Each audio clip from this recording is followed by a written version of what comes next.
Before I was a Muslim, I used to think a lot. You understand? And to the degree, like I said, it used to make me get depressed because my mind used to go into overload. I used to start thinking about everything because I've been through a lot.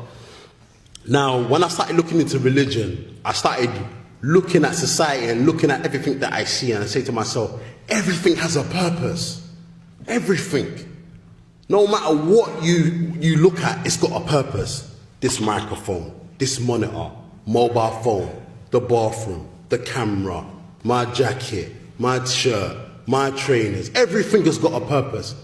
Then how all of a sudden, me as an individual, I don't have no purpose? I start asking myself, you know what? I know no matter what, I'm gonna die. No matter what, it doesn't matter where I hide. I can go live in the desert. I can go and live in lofty mountains. I know no matter where I go, I'm gonna die.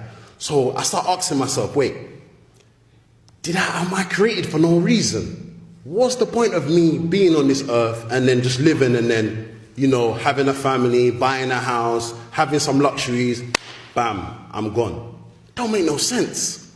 So I started thinking more. I'm saying to myself, wait, I know I didn't create myself. I'm not coming from that kind of angle. I've never been like, oh, I'm atheist, I don't believe in anything. That's never been my angle. But I just didn't understand who God was or how to worship God. That was my thing. So the more I started thinking about that, I said to myself, you know what? I know I'm going to die.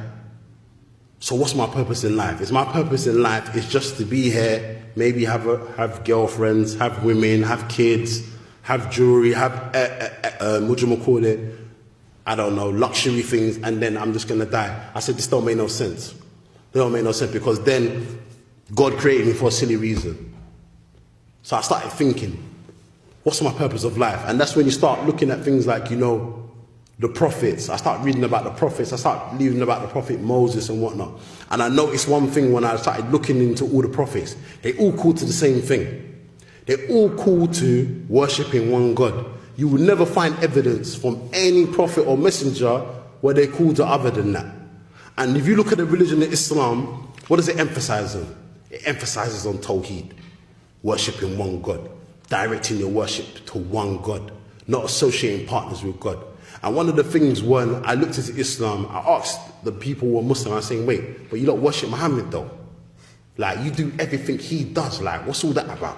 Do you understand? And when they started breaking it down to me, they said, listen, we don't worship Muhammad, we don't pray to Muhammad. Do you understand? But we follow his example. And they started breaking it down and showing me about other prophets and other messengers. And it made sense to me because look, if God put an angel on the earth, it would be hard for us to follow the angel. Why? Because the angel is superior. It's not like us. So God's sending people amongst us who are like us to follow his example. It's easier for us to follow. It's easier for us to famine. It's easier for us to get down with because it makes sense. If you've got a superhuman being, you look at this human being, you'll be like, I can't, this is too much. Do you understand? This is above my head. But if you look at the examples of the prophets and the messengers, they married like us. Do you understand? They worked like us. They lived like us. And they died like us. Do you understand? It's all the same. And it made sense to me. So the more I started looking into this and the more I started looking into Islam, I said, you know what? This is the only religion I can see what has no contradictions. I asked so many people, show me contradictions in the Quran. It don't exist. It don't exist. Show me where in the Quran it tells me to worship other than God. It don't exist.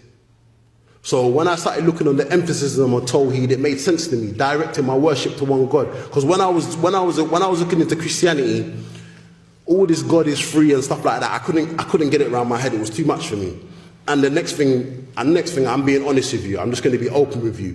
When they said to me, Jesus is God, and obviously I've grown up knowing that Jesus is a white man. So for me, I couldn't fathom that. I'm like, so what? Why is God white? No, I'm being honest with you. I used to ask myself this, why is God white? This don't make no sense. This is not fair. Why is my creator white? Like, so what? Is white better than me? Do you understand? And when I start looking into Islam and look at the examples of the Prophet Muhammad sallallahu alaihi wasallam, when he said in his final sermon, there's no difference between a black man and a white man. The only difference between us is through our deeds. I said, this makes sense to me. This makes sense to me. I grow up going to a church. I'm in a church. I see a white man on the wall. I'm like, this is too much. I can't get down with this. Like, I'm being honest with you. I can't get down with this. This is not fair.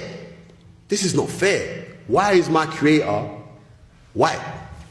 Just like Nation of Islam.